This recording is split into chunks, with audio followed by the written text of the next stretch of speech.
교회가 급하게 성장하고 크게 부흥하는 데는 뭐니 뭐니 해도 신유의 역사가 일어나는 것이 가장 빠른 길입니다. 그것은 예나 지금이나 전혀 변함이 없는 육체가 절대인 인간에게 있어서는 항상 질병이 문제가 될 수밖에 없기 때문에 그렇습니다. 예수님께서도 갈릴리에서 3년 공생의 활동을 여러 가지로 하셨어요. 그런데도 그 중에 특별히 예수님이 유명해진 것은 그것은 바로 많은 병자를 고치고 귀신을 내쫓는 신유 사역 때문이 아니었나 그렇게 여겨집니다. 오늘 본문에서 보시는 것처럼 주님이 얼마나 이 신유 사역에 유명했는지 그냥 주님의 이름만 빌려서 해도 귀신도 나가고 능력도 있었고 또 그런 것을 사람들이 많이 했던 것 같아요. 오늘 본문은 사실은 주님의 이름으로 귀신을 내쫓은 사람은 박수나 무당이었겠죠. 이런 사람이 지금 예수님이 귀신 내쫓은 데 워낙 유명해서 흉내낸 거죠. 지금도 보면은 유명한 사람이 되면 많이 흉내들을 내요. 요새는 제가 들을 새가 없어서 잘 못 듣습니다만은 그 전에 극동방송에서 그 설교를 좀 듣다 보면은 아무리 들어봐도 조용기 목사 같은데 아니기도 하더라고. 이게 이상하다. 그러고 나중에 보니까 아니에요. 딴 사람이야. 그래서 제가 그 몇 번씩 그래서 이상해서 한번 알아봤더니 조용기 목사만 목소리만 흉내내도 교회가 부흥한대요. 그래서 그렇게 목소리 흉내내가지고 크게 부흥해서 극동방송에 설교가 거기서 설교할 정도로 그렇게 되더라고요. 그러니까 그런 것처럼 지금 예수님이 유명해지니까 예수 이름만 팔아도 귀신도 떨고 또 실제로 이런 신유 역사가 있기도 하고 그런 것이 지금 본문에 기록되어 있습니다. 그런데 지금 본문이 무슨 문제가 되는 것은 이 사람이 박수무당이긴 하지만은 예수 이름으로 귀신을 내쫓았는데 제자들이 금지했다는 거예요. 왜 금했냐 하는 겁니다. 만약에 예수 이름을 팔아가지고 나쁜 짓을 했다 해요. 그러면 금하는 게 당연한 거죠. 그러나 지금 예수 이름 팔아가지고서는 귀신 내쫓았어요. 박애죄를 실현했고 선을 행한 겁니다. 그러면 예수 이름 팔아서 좋은 일이라면 되도록 많이 권장해야 되고 그렇죠? 나쁜 짓을 하면서 예수님을 파는 거는 그건 금해야 돼요. 사실 빌립보서 1장에 보시면은 바울이 복음 때문에 감옥살이를 하고 있는데 그때 바울은 이렇게 얘기를 합니다. 어떤 사람은 바울을 사랑해서 복음을 전하고 어떤 사람은 바울한테 시기심이 생겨서 그래서 너 바울 없어도 우리가 복음 못 전하나 봐라. 그래서 복음을 전했다는 거예요. 그런데 이렇게 얘기를 합니다. 이러나 저러나 상관없다고 해요. 전해지는 것은 예수니까. 그건 다 좋은 쪽이죠. 그렇게 좋은 쪽은 이러나 저러나 상관없는 거 아니에요. 다다익선이라는 말이 있지 않습니까? 지금 전혀 이 사람이 귀신 내쫓은 것은 좋은 일을 한 건데 근데 제자들이 이걸 금했다 그러면 악용한 게 아닌데도 우선 이 점을 본문에서 왜 기록하고 있는지부터 생각을 하셔야 됩니다. 여러분들은 왜 제자들이 그랬을까요? 왜 금했습니까? 제가 볼 때 이런 것 같아요. 우선 이 제자들이 예수님을 어떤 분으로 생각하느냐. 우선 선생님이래 요한이. 그러죠? 그러고선 예수님한테 꽂아 바치는데 주의 이름으로 귀신을 쫓았다, 내어 쫓았다 그렇게 되는데 원문에 보면은 당신의 이름이에요. 그럼 메시아일 경우도 그 당신이라고 그럴 수밖에 없어요. 그럼 문제는 이 제자들이 지금 예수님을 메시아로 생각하는 의미에서 당신이라고 그랬느냐, 아니면 선생으로 생각해서 당신이라고, 어느 쪽이에요? 선생이야. 그러니까 이 제자들이 우선 잘못됐어요. 그런데 또 뭐냐면 따르지 않는 게 주님을 따르지 않는다고 해서 지금 금한 게 아니에요. 우리를 따르지 않기 때문이다 그랬습니다. 그러니까 우선 지금 본문에서는 이 제자들이 주님을 팔고는 있지만, 왜냐하면 주님의 이름으로 귀신을 쫓았으니까. 그러나 주님이 문제가 아니고 주님은 저편에 계신 거고, 제자들의 문제는 자기들이죠. 그럼 왜 자기들을 따르지 않는다고 금했을까? 제가 볼 땐 이런 것 같아. 자기들은 주님의 제자라고 열심히 3년 동안 따라다녔는데 변화산에 올라가셨을 때 자기들은 귀신을 내쫓지 못했잖아요. 안 그렇습니까? 근데 이건 뭐 박수무당인데 귀신을 내쫓아. 그러니까 이게 자기들이 체면이 안 쓴 거지. 제가 볼 때는 자기들 체면 때문에 시기와 질투심이지, 우선 주님의 제자로서 주님을 위해서 금했다라고는 전혀 해석할 수 없도록 본문이 기록하고 있습니다.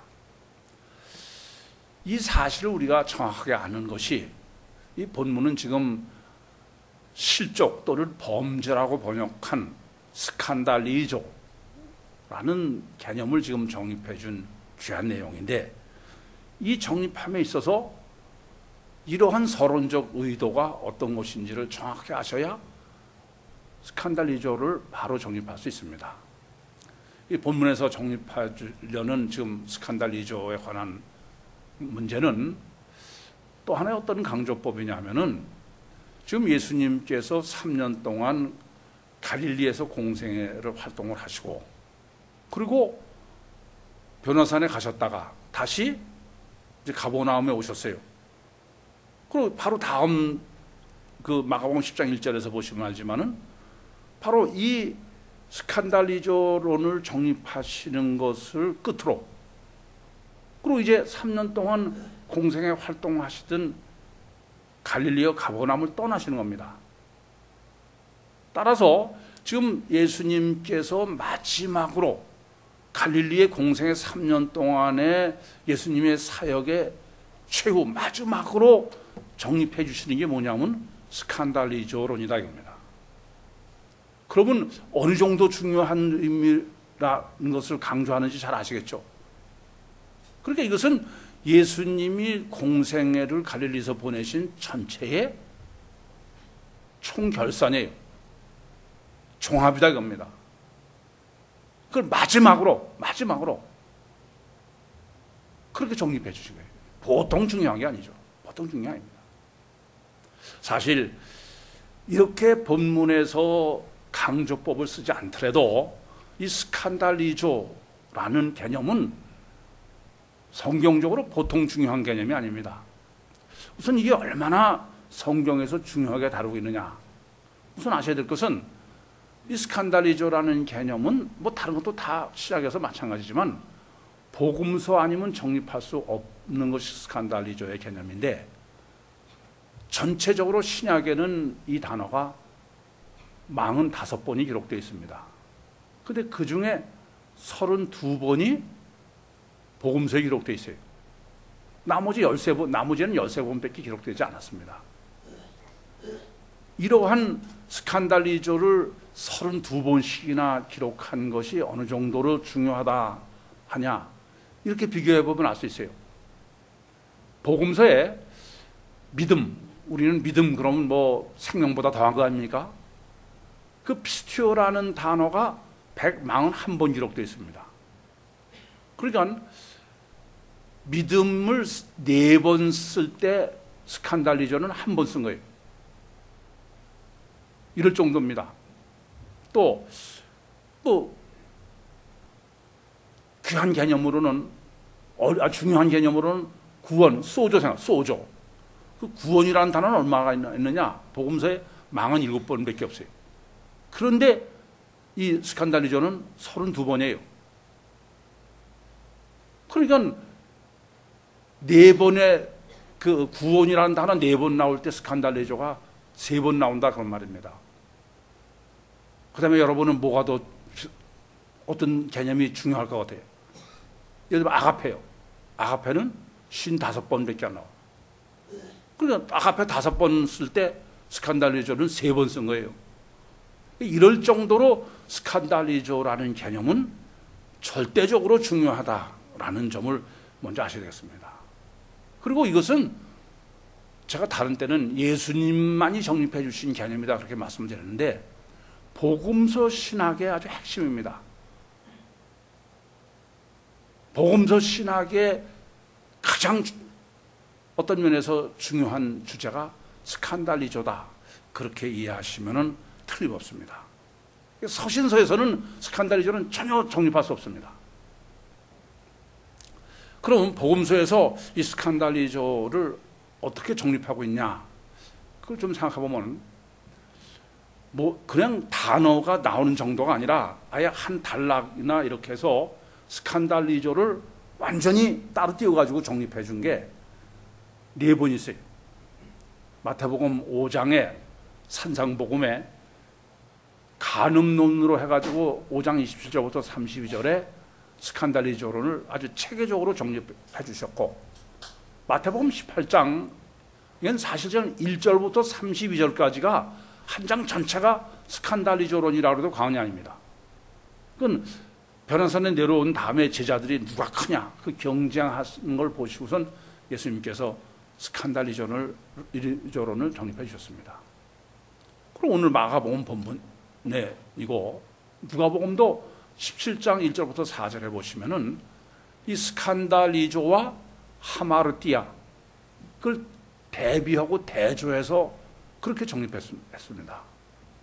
그러니까 마태복음서부터 누가복음에 이르는 4번에 걸쳐서 체계적으로 정립한 것을 딱 정합해 보면은 보통 이렇게 정립해 준 개념이 없어요. 예를 들면 아가페를 이렇게 하셨느냐 그런 적이 없습니다. 믿음을 그렇게 아니에요. 믿음도 이렇게 체계적으로 정립해 주신 데가 없어요. 구원도 마찬가지입니다. 그러니까 이 스칸달리조론의 정립은 복음서 신학뿐이 아니라 기독교에서는 가히 절대다 그렇게 말씀드려도 조금 더 지나치지 않습니다. 그런데 안타까운 것은 2000년 교회가 스칸달리조 개념을 전혀 모른다면 전혀 몰라요. 제가 보면 이래요. 어느 정도로 모르냐면은 번역자들이 스칸달리조만 나오면 이걸 도대체 어떻게 번역했나 아주 당황하고 그런 빛이 역력히 보입니다. 왜냐하면은 똑같은 스칸달리조 한 같은 단어인데 지금 본문만 보셔도 그렇습니다. 한 단락 안에서 42절에는 스칸달리조를 실적으로 번역했어요. 그리고 43절 이하에서는 전부 범죄로 번역을 했습니다. 그뿐이 아니죠. 뭐 넘어진다, 무슨 오해를 한다, 또 걸린다, 배척한다, 올무에 걸린다, 뭐 이런 식으로 제가 볼 때는 이 스칸달리조 개념이 뭔지는 전혀 알 수가 없고 그러니까 그냥 봐서 문맥에 맞는 거로 아무거나 골라가지고 어떤 때는 그냥 실적으로 번역하고 어떤 때는 범죄로 번역하고 어저께는 오해로 번역하고 올무로 번역하고 배척 뭐 이런 식으로 한 거예요. 그러니까 아무리 제가 들어봐도 어느 나라 번역을 봐도 2000년 기독교는 스칸달리조라는 개념을 전혀 모른다. 그렇게 단언해도 과언이 아닙니다. 그렇다면 이렇게 중요한 스칸달리조를 전혀 모르고 있다고 그러면 그건 2000년 기독교는 절대로 성경적 교회가 아니에요. 성경에서 이렇게 중요하게 다루고 있는 것이 무언지를 몰라서 뭐 도대체 번역된 것만 다 갖다 놓고 보면은 이게 무슨 말인지 전혀 알 수가 없는데, 그러면 성경적인 기독교일 수가 없죠. 뿐만 아니라 이것을 보면은 기독교는 절대로 복음서적 기독교가 아닙니다. 스칸달리조는 주님이 정립해 주신 복음서가 아니면 절대로 성립할 수가 없어요. 그러니까 서신서에서 보고서 해봐야 그건 방법이 없습니다. 그러니까 제가 목회자들이나 신학자들에게 기독교의 문제는 기독교가 복음서 신학이 아니라는 데 문제가 있습니다. 그럼 펄펄 뛰는 거예요. 왜 당신만이 복음서라고 그러냐? 제가 서신서가 문제다. 그걸 가장 객관적으로 증거할 수 있는 게 바로 스칸달리조의 문제입니다. 서신서에서는 전혀 정립할 수 없으니까 복음서에서 무슨 말인지 모르게 왔다 갔다 번역을 한 거예요. 자, 그러면 본문에서 정립해주고 있는 스칸달리조라는 이 죄, 분명히 죄죠. 이건 어떤 것일까? 제일 먼저는 42절에 보시는 것처럼 나를 믿는 이 소자를 실족해 하면, 그 실족이 스칸달리조입니다. 연자 맷돌을 네 목에 달리고 바다에 빠져 죽는 게 더 낫다, 그렇게 말씀하시는데, 우선 아셔야 될 문제는 다른 범죄, 예를 들어서 살인이라든지 간음이라든지 도적질이라든지 이런 건 다 내가 하는 거예요. 내가. 근데 이 스칸달리조는 지금 다른 사람을 스칸달리조케 한다는 거예요. 그런데 그 다음에 보시면은 내가 또 스칸달리조가 나와요. 그러니까 이것을 잘못 이해하시면 안 됩니다. 가사 살인죄 같은 경우 내가 살인죄를 범할 수 있습니다. 그리고 다른 사람에게 살인하도록 교사할 수 있어요. 그것은 어디까지나 살인을 교사한 거지 네가 살인했다는 살인죄를 적용하는 게 아닙니다. 그런데 이 스칸달리조는 똑같이 적용되는 거야. 내가 다른 사람을 스칸달리조 했다. 다른 사람도 스칸달리조 할 수 있고 나도 똑같은 단어입니다. 이건 다른 사람을 스칸달리조 하도록 교사했다가 아니라 다른 사람이 스칸달리조 하도록 내가 죄를 범했다. 그리고 내가 스칸달리조 한다는 게 또 나오는 거예요. 우선 아셔야 될 것은 이 스칸달리조라는 단어는 다른 사람이 범할 수 있도록 내가 할 수 있는 그런 위험을 안고 있는 그런 문제다 이겁니다. 그런데 이렇게 내가 다른 사람을 스칸달리조케 하면은 그것에 대한 형벌이 어느 정도냐? 오늘 아주 무섭게 말씀하시는 거예요. 예수님께서 차라리 연자맷돌을 다른 사람을 스칸달리조케 하려거든 그 전에 스칸달리조를 하기 전에 연자맷돌을 목에 가서 빠져 죽으라고 해요. 그러면 다른 사람 스칸달리조 하게 못할 거 아닙니까? 이렇게 지금 표현하고 계세요. 그러면 연자맷돌을 목에 달리고 바다에 빠져 죽는 게 더 낫다. 이게 무슨 말일까? 아마 제가 보면 문맥상으로 이렇습니다. 육신의 인간이 범죄를 해서 사형을 당하는데 어떤 사형보다도 가장 참혹한 사형을 의미하시는 것이 연자맷돌을 목에 달리고 바다에 빠져 죽는 것이다 라고 말씀하시는 거로 문맥상 보입니다. 그러니까 차라리 육신으로 사형당하는 것보다 더 끔찍한 게 지금 연자맷돌을 목에 달고 바다에 빠져 죽는 건데, 근데 그보다 더 나쁜 거라는 거예요. 그렇죠? 스칸달리조케 하거든 차라리 연자맷돌을 목에 달고 죽으라 그러니까. 그러니까 이 스칸달리조를 범하는 죄의 질 또는 그에 대한 형벌은 인간이 죄를 범해서 사형을 당할 수 있는 어떤 끔찍한 형벌이나 죄보다 더 큰 거다 그죠? 그렇죠? 두 번째는 자기 자신이 스칸달리조를 범할 수 있는 죄입니다. 주님이 이렇게 말씀하셔. 차라리 스칸달리저를 범하려거든 아예 손을 잘라버리고서는 범할 수 없거든. 안 보면 손을 잘라버려라. 발을 잘라버려라. 눈을 빼버려라. 이렇게 말씀하세요. 그러니까 무슨 말씀이냐면요. 여러분, 우리가 이 세상에 살면서 죄를 져보세요. 물론 그 율법에는 뭐 눈은 눈으로 이는 이로 이렇게 되어 있는 것을 잘못 해석해서 지금도 회교도들이 그렇게 적용을 하고 있습니다만은 마태복음 5장에서 주님이 정립해 주신 것처럼 율법의 의도는 그런 것이 아닙니다. 따라서 이 땅에서 무슨 죄를 지든 죄를 지면은 뭐 그 죄를 졌기 때문에 내가 벌금을 물다든지 또는 감옥을 산다든지 또는 죄 사함을 받아서 어쨌든 해결이 되는 거예요. 어느 시간만 지나면 어떻게든 해결이 된다게 감옥에서 나오는 거니까. 그런데 지금 손을 이 팔을 하나 잘라버리고 또는 발을 하나 잘라버리고 눈을 하나 빼버리라는 것은 죽을 때까지 불구자로 지내야 되는 거예요. 그러니까 이것은 육신으로 받는 어떤 형벌보다도 가장 무서운 형벌이다, 그런 말이 됩니다. 그보다 더 나쁜 죄질이 더 나쁘다 이겁니다. 그러니까 이런 말씀이죠. 어떤 경우라도 범해서는 안 될, 차라리 뭐 병신이 되든 죽든 그런 한에서도 이건 절대로 범하면 안 된다. 그렇게 뭐 보통 무서운 죄가 아니죠. 아니, 여러분들이 구약서도 다 보세요. 무슨 죄를 졌든 살인죄다, 무슨 죄를 졌든 속죄제사 지내면 사함받고 무슨 뭐 여러 가지 있잖아요. 근데 이건 안 되는 거야. 우선 무슨 말씀이냐면 이것은 형벌이 크기도 하지만 절대로 사함 받는 게 불가능한 죄다. 그러니까 속죄제사 지내서 해결될 문제가 아니다, 이게 전혀.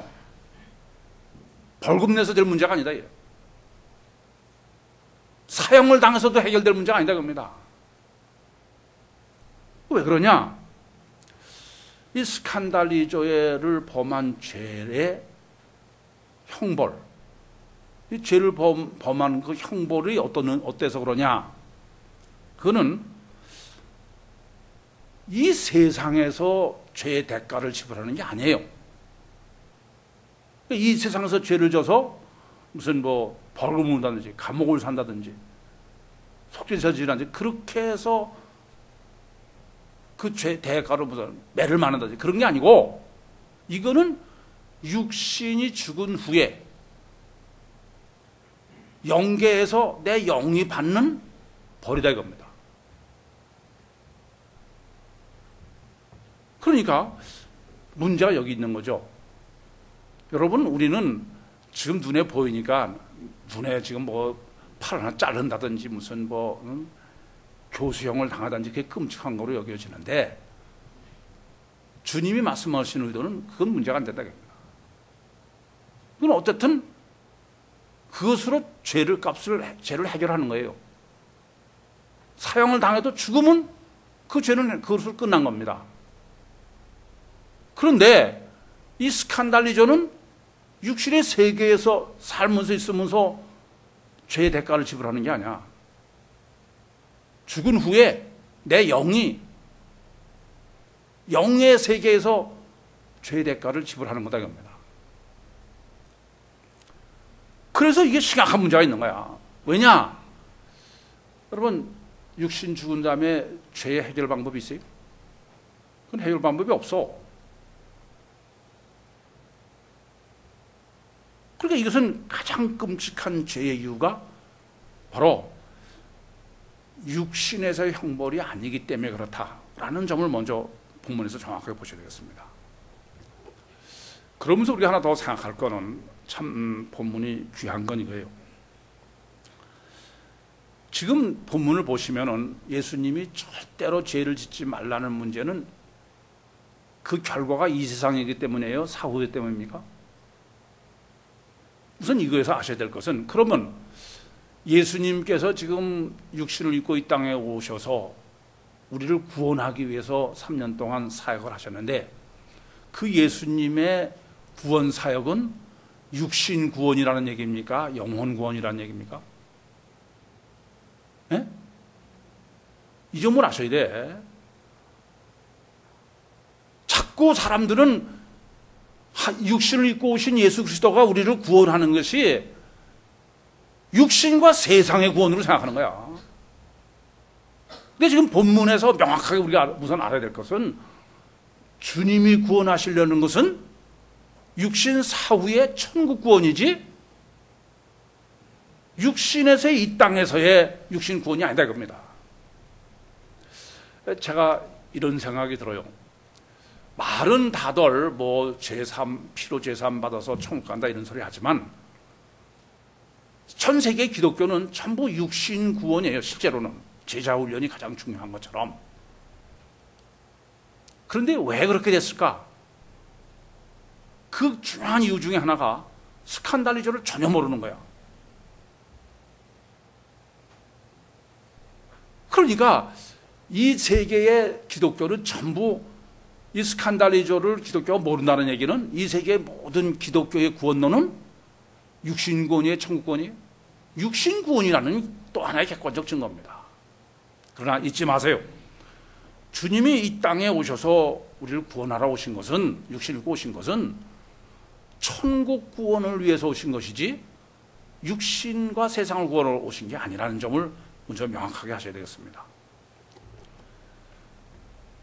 그러면서 우선 이제 본문에서, 그러면 예수님께서 본문에서 지금 천국 구원론을 정립하신다고 했을 때, 그러면 본문에서는 더 말할 것 없이 주님은 천국과 지옥론을 정립해 주시는 게 첫째죠. 그러면 본문에서 지금 정립하는 천국과 지옥이 어떤 곳이냐? 우선 그 예수님께서 이렇게 말씀하세요. 내 팔을 잘라버리든지, 내 발을 자르든지, 눈을 빼버리더라도 천국까지 절대로 지옥 가면 안 된다. 그런 말씀이죠. 그래 안 그래요? 우선 예수님이 정립해 주시는 첫 번째는, 천국과 지옥은 물리적 실제다. 실제. 우리는 다 이렇죠. 말은 그래요. 나는 천국을 믿고 지옥을 믿는다. 실제로 믿습니까? 지금 예수님 말씀이 이렇게 말씀하시는 거야. 이 땅의 육신의 삶을 다 포기할 만큼 실제다 이겁니다. 그 이상으로 실제다 이겁니다. 여러분 그렇습니까? 여기에 심각한 문제가 있는 거야. 제가 항상 이런 말씀을 드려요. 천국을 실제로 믿느냐 관념이냐 하는 겁니다. 단어를 쓴다고 천국을 믿는 게 아니야. 여러분이 점을 아셔야 돼. 그러니까 주님은 정말 실제로 내 팔을 잘라버릴 정도, 내 눈을 빼버릴 정도, 그렇게 천국과 지옥은 실제다 이런 얘기입니다.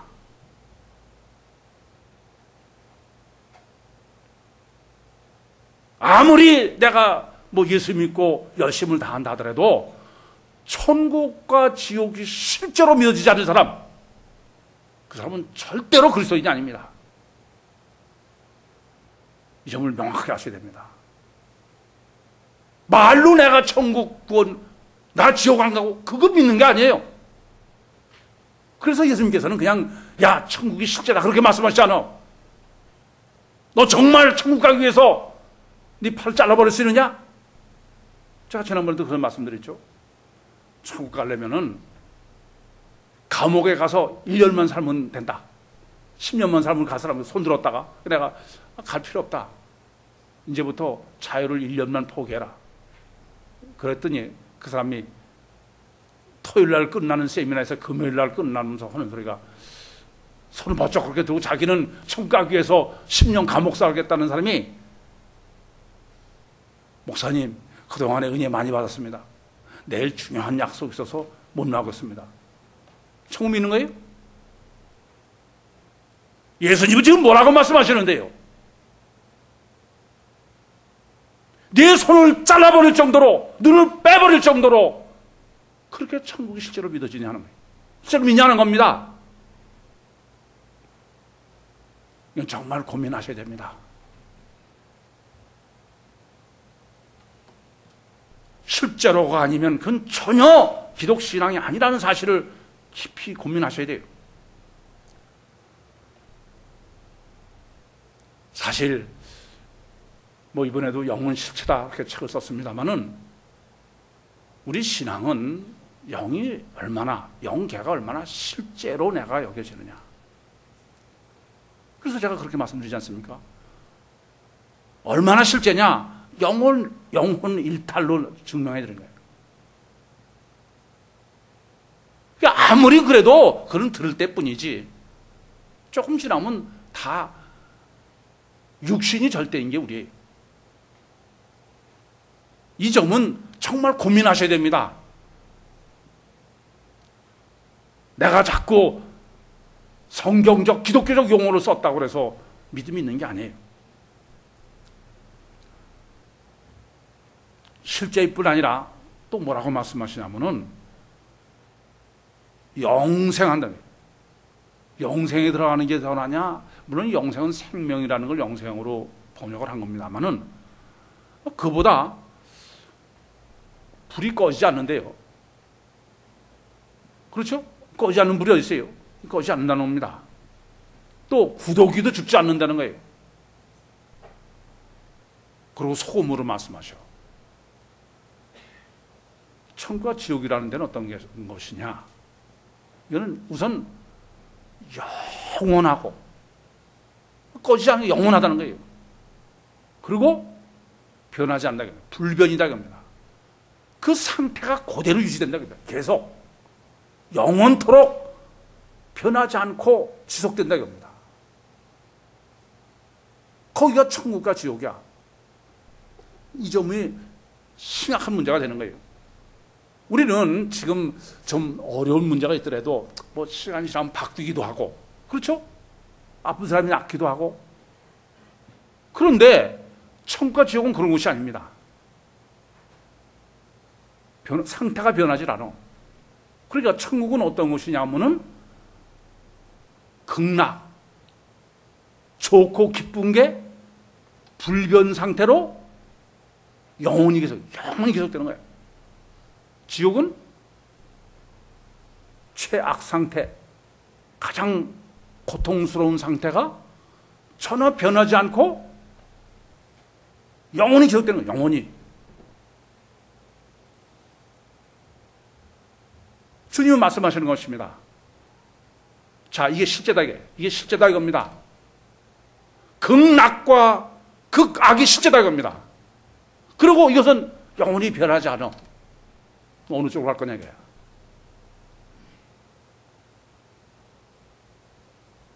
끝까지 팔 하나 없는 게 문제냐? 그런 말씀 아닙니까? 여러분 정말 이 점을 깊이 고민하셔야 돼.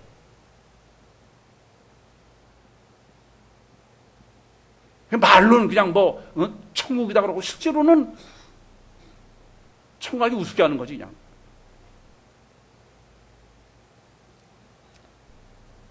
다른 사람하고 뭐 약속, 중요한 약속 있다 그러고 우선 포기할 정도예요. 그게 뭐 실제로는 아니죠. 우리는 안 그렇습니까? 뿐만 아니라 사람마다 불러서 소금을 치는 게 우선 사람마다다 그런 곳은 예외가 없다. 천국이고 지옥이고 그건 완전 예외가 없어. 그런데 물론 지옥이 되죠. 불러서 소금, 그냥 불로 고통을 당한다 그런 것이 아니라 뭐 지난번에 언젠가도 설명을 드렸지만 불이라는 개념은 고통의 가장 힘든 아주 극악의 고통의 불입니다. 그런데 이 불로 소금을 친다는 거야. 그건 무슨 말이냐면은 여러분 우리가 소금 쳐서 배추 절여 놓으면 배추가 겉에만 짜요? 속까지 다 짜요? 속들이 다 짜지. 그러니까 천국이 극락이 됐든 지옥이 극난이 됐든 고난이 됐든 그거는 부분적이가 아니라 이겁니다. 총체적이다. 총체적.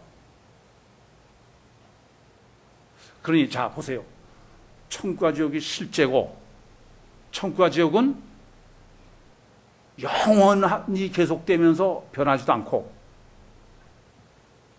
그러고 기쁨이 됐든 고통이 됐든 속속들이야.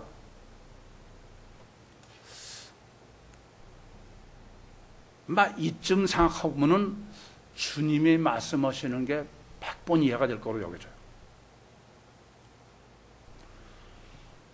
참, 이 본문을 정립하면서 다시 한번 저 자신도 야, 내가 정말 하나님을 믿고 내가 정말 천국을 믿고 지옥을 믿나 심하게 고민하게 됐습니다. 사실 주님께서는 정립해 주시려고 하는 것은 주님은 우리를 구원하러 오셨으니까 천국 구원론이지 지옥 심판론은 아닙니다. 그런데 주님은 지금 천국 구원론을 뭐로 정립해 주시냐면은 지옥 심판론으로 정립하시는 거예요. 그러니까 이 관계를 우선 명확하게 아셔야 되겠습니다. 하나님께서 육신을 입고 이 땅에 오신 것은 우리를 천국 구원하기 위해서인데 그 천국 구원을 직접 정립해 주는 게 아니라 부정적인 방법으로 하신 의도라는 건 여러 번 말씀드려서 잘 아시죠? 그러니까 다시 말하면은 믿고 구원받아서 천국 가라 그런 논리가 아니고 거꾸로 스칸달리저로 지옥 가는 그 부정적인 것으로 지옥 심판으로 천국 구원을 정립해 주는 아주 놀라운 지금 강조법이요. 또 정확하게 정립하기를 원하셔서 마지막 정립을 기가 막히게 이렇게 천국 구원을 스칸달리조의 심판으로 정립해 주신 게 본문인 것입니다. 그렇다면은 천국 구원을 위해서는 믿음론을 정립해요. 믿음론. 그런데 지금 본문 42절을 보시는 것처럼 나를 믿는 자, 피스티오입니다. 는 나를 믿는 이 소자 중 하나를 실족해 스칸달리조야. 그러니까 의도는 뭐냐 하면은 예수님은 구원받을 수 있는 천국 구원의 절대적 조건인 믿음론을 정립해 주시는데 그 믿음론을 뭘로 정립해 주신다고? 지옥 심판의 스칸달리조 범죄론으로 반대로요. 그러니까 다시 말하면 무슨 말이냐면은 천국 구원의 믿음은 뭐에 반대? 지옥 심판의 스칸달리조의 반대다 이겁니다. 이건 굉장히 중요합니다. 사실 기독교가 오직 믿음이라고 그래요. 그러면서도 믿음론이 전혀 정립되지 못한 것은 물론 사실 스칸달리조가 아니더라도 어느 정도 정립할 수가 있겠는데 이것을 가장 명확하게 꼼짝 못하게 그렇게 주님이 지금 정립해 주신 게 스칸달리존으로 생명보다 더한다는 기독신앙의 천국 구원의 믿음을 정립해 주신 거예요. 그러니까 우선 여러분이 아셔야 될 것은 믿음론을 정립하지 못하면은 원칙적으로 스칸달리존을 모르고 스칸달리존을 정립하지 못하면 믿음론을 정립할 수 없어요. 이것은 또 복음서에는 가능하지 않습니다. 그러니까 사실 이렇게 말씀드릴 수 있어요. 오직 믿음이라는 얘기는 오직 스칸달리조다. 그렇게 말씀드려도 과언이 아닙니다. 참 안타까운 것은 마틴 루터의 종교개혁의 주제가 오직 성경이요 오직 믿음입니다. 이거 얼마나 더 이상 강조할 수 없어요. 그러면서 천주교는 물론이거니와 마틴 루터에 의해서 오직 믿음이라는 주제로 개혁된 기독교가 스칸달리조를 전혀 모른다. 보통 문제가 아니죠. 이건 보통 문제가 아닙니다. 다르게 말씀드리면은 지구상에는 스칸달리조는 우리밖에 정립하고 있는 사람이 없어. 지구상에는 천국 구원론의 믿음을 가지고 있는 교회는 하나도 없다입니다. 많은 사람들이 그래요. 왜 너만 잘났냐? 제가 뭘 잘나요, 잘나긴. 그러나 이 점을 알아야 됩니다. 저는 이 스칸달리조론을 보면서 또 정립하면서 한쪽으로는 참 복장을 짓겠어. 이럴 수가 있을까? 이렇게 기독교가 전혀 스칸달리조를 전혀 모르고 그러고 오직 믿음을 말할 수 있을까?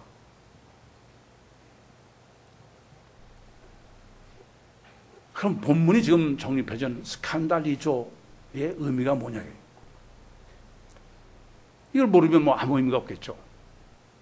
스칸달리조 의미를 모르면 비슷해요. 믿음도 모르니까. 제일 첫 번째는 지금 38절부터 41절에 보면은 뭐 서론이 항상 중요하다 그렇게 말씀드렸는데 본문의 서론격이죠. 지금 이런 거예요. 스칸달리조를 정립하시면서 서론으로 우리를 따르냐 안 따르냐, 자기들을 따르냐 안 따르냐예요. 또 주님께서 능한 일을 하고 나를 비방하는 자가 없다. 주님을 비방하느냐 아니냐. 또 우리를 반대하지 않는 사람은 우리를 위하는 자다. 그리고 내 이름 그리스도에 속한 자라고 해서 물 한 그릇. 이런 지금 38절부터 41절에 쭉 열거하는 내용은 전부 어떤 거냐면은 관계성의 문제예요. 스칸달리조라는 단어의 의미는 우선은 관계성의 문제다. 그러니까 이거 스칸달리조를 무슨 실족이다, 범죄다, 무슨 넘어진다, 이렇게는 번역할 수가 없는 거예요, 전혀.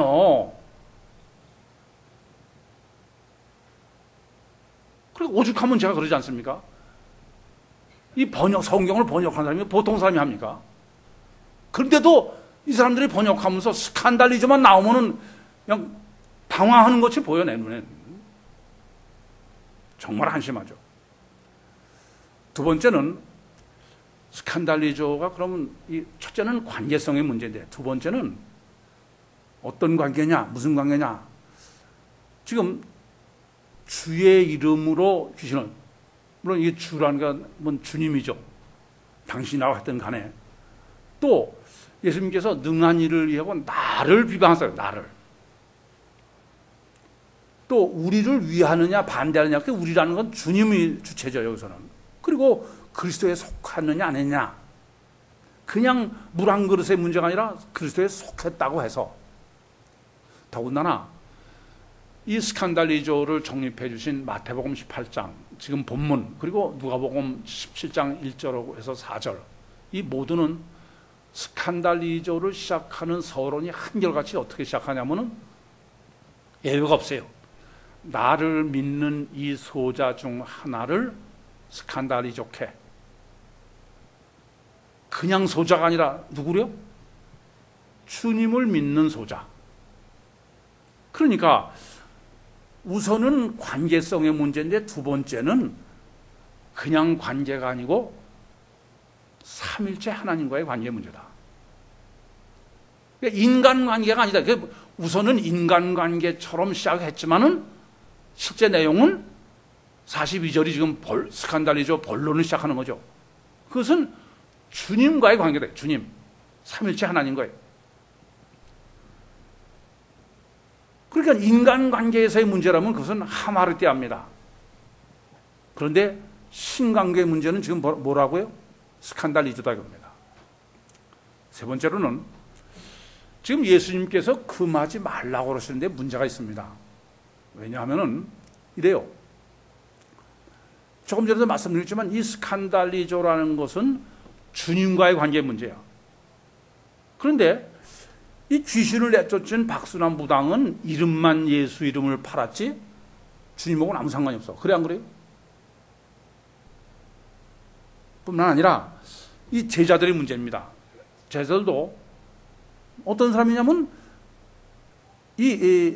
금하지 말라고 금한 제자들도 예수님을 선생으로 본 사람이야. 그렇지 않습니까? 메시아로 본 게 아니다. 이게 삼일체 하나님을 본 게 아닙니다. 근데 예수님께서 금하지 말라는 겁니다. 이게 스칸달리조의 핵심이라고 핵심이에요. 무슨 말씀이냐면은 분명히 삼일체 하나님과의 관계성의 문제인데 아무 관계도 없는 이런 인간관계까지도 금하지 말라는 거예요. 뭘 말씀하시려고 하시는 겁니까? 관계성이 절대적입니다. 티끌만 칠해도 주님하고 뭔가 전혀 틀린 거지만 연계된 거, 그 관계성은 유지해야지 그게 끊어지면 안 된다. 그런 말씀이죠. 그것을 마태복음 5장에서는 이혼 증서로, 이혼 증서. 그러니까 삼일체 하나님과의 다시는 회복될 수 없는 완전한 단교, 완전히 끊어지는 거죠. 그것이 워낙 심각한 문제이기 때문에 아직은 삼일체 하나님과의 관계가 되려면 까마득하지만 그래서 나를 믿는 소자예요.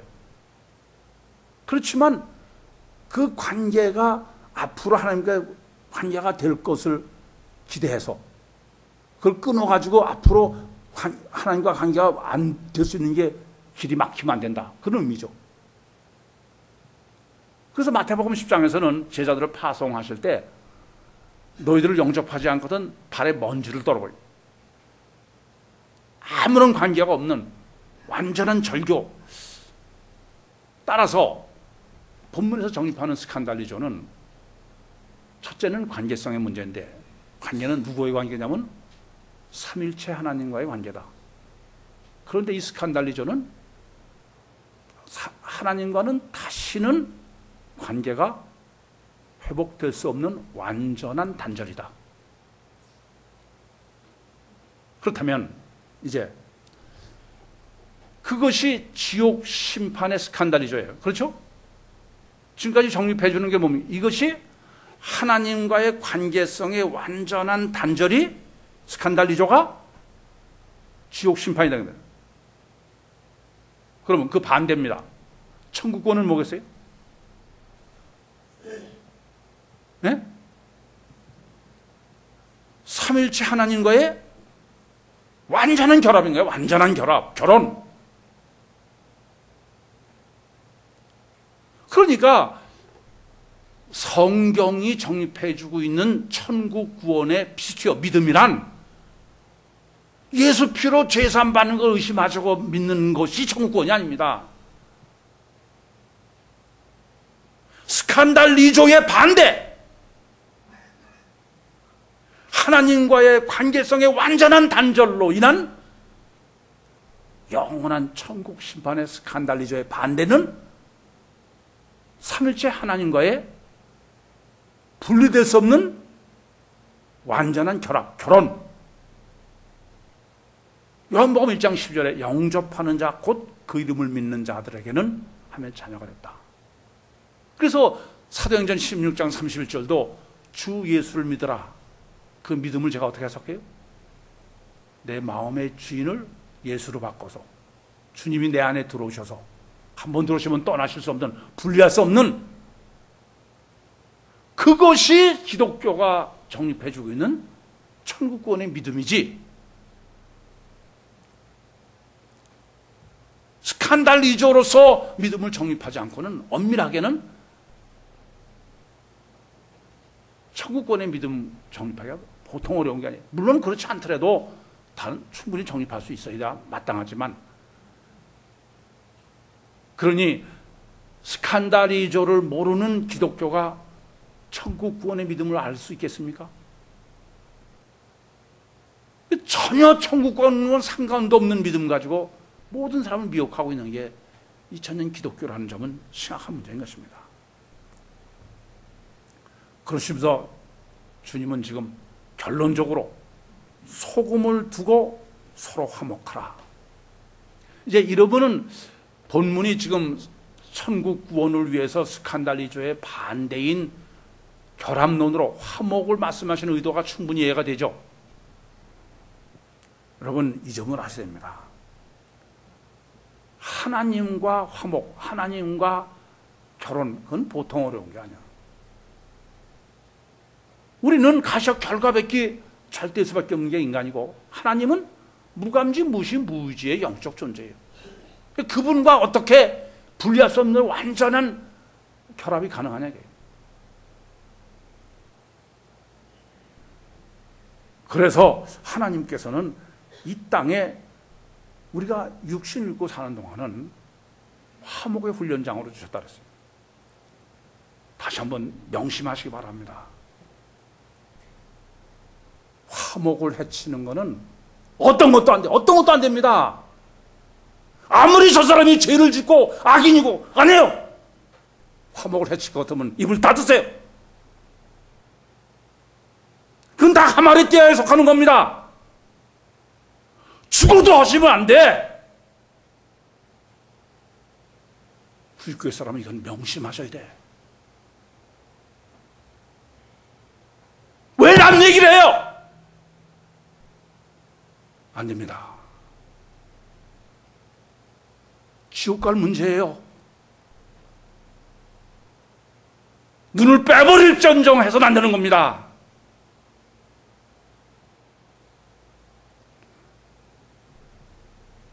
여러분 정말 고민하시게 돼요. 더군다나 지금은 종말의 때입니다. 여러분 우리 오해하기 쉬워요. 왜냐하면 성경은 성경 초기부터 늘 종말의 때라고 해서 종말의. 그러니까 우리도 지금도 또 종말의 때구나, 똑같은 얘기구나.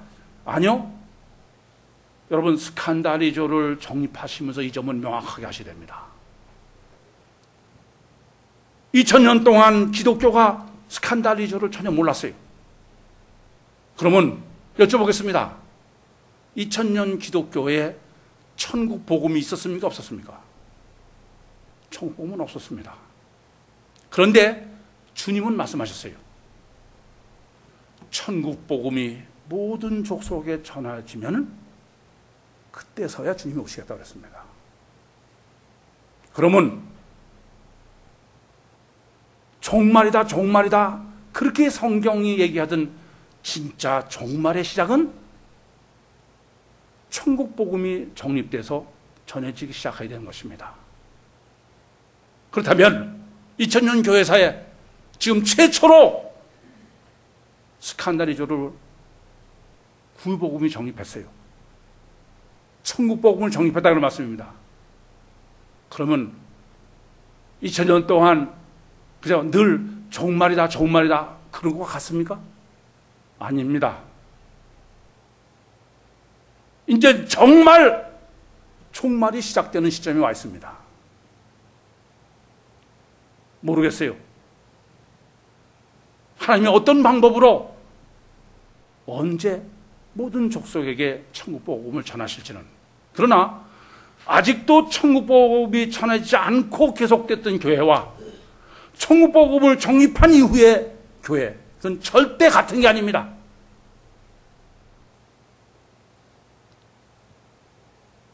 우리는 육체를 위해서 살 수밖에 없어요.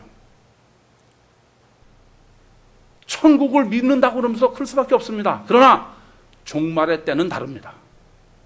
종말 때는 정말 천국에서 실제로 육체를 포기해야 될 때가 종말의 때입니다.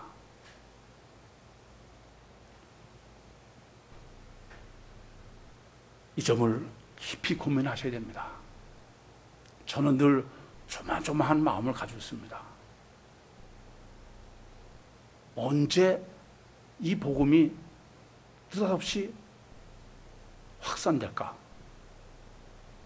또 확산되지 않는 거 보니까 종말이 시작됐다고는 얘기할 수 없어요. 그러나 종말이 시작될 준비는 돼 있다고 합니다. 종말이 시작됐을 때에는 정말 육신과 세상보다 천국을 위해서 살아야 될 마지막 기회라는 걸 잊지 마세요. 소금을 두고 화목하려면은 라는 말씀은, 소금은 속속들입니다. 우리 의지적 결단과 노력으로 화목할 수 있는 게 아니에요. 주님이 요구하시는 것은 정말 성령으로 거듭나서 성령의 역사로 화목을 이루고 성령의 역사로 마지막 소명을 감당하라는 요구시라는 말씀을 깊이 고민하셔야 됩니다. 5년이 됐을지 10년이 될지 20년이 될지 그건 모르겠습니다. 그러나 분명한 것은 이제 종말이 시작될 복음적 준비는 돼 있다라는 점은 항상 잊지 마시기 바랍니다. 먼저 내가 성령으로 거듭나서 소금을 두고 서로 화목하라고 하신 것처럼 마지막 때에, 제가 볼 때는 그렇습니다. 여러분이야 날마다나 하나님이 마지막 때에 쓰시기 위해서 여기까지 인도하신 거예요. 여러분 생각해봐요. 지구상에 30억이라는 그리스도인이 있다고 그래. 그렇다면은 우리가 예정론이 아니더라도 하나님이 마지막의 소명을 위해서 우리를 부르신 게 아니겠냐는 겁니다.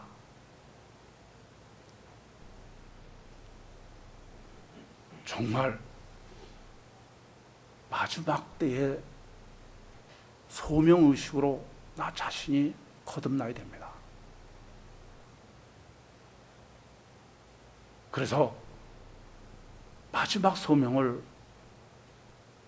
정말 하나님의 소원대로 넉넉히 감당하셔서 이 땅에서도 그리스도로 말미암아 육신과 세상을 승리하시고 주님의 소원대로 모든 족속에게 편만하도록 천국 복음을 전하는 귀한 사역에 하나님의 오른팔로 쓰이실 수 있는 여러분과 자가 되기를 간절히 소원합니다. 기도하시겠습니다. 살아계신 아버지 하나님, 은혜와 사랑을 감사합니다. 어리석게도 영원하지도 않고 썩어 없어질 것이 삶의 목적이었던 저희들에게 천국을 알게 하시고 깨닫게 하시고 믿게 하셔서 이제 오히려 영원한 천국에서의 영원한 구원을 위해서 날마다 육신과 세상을 부인하고 그리스도로만 살게 하심을 감사합니다. 항상 이 능력 안에 거하게 해주셔서 주님의 능력으로 종말 때의 소명을 감당하는 하나님의 자랑스러운 자녀가 되게 하여 주시옵소서. 예수님의 이름으로 기도하옵나이다. 아멘.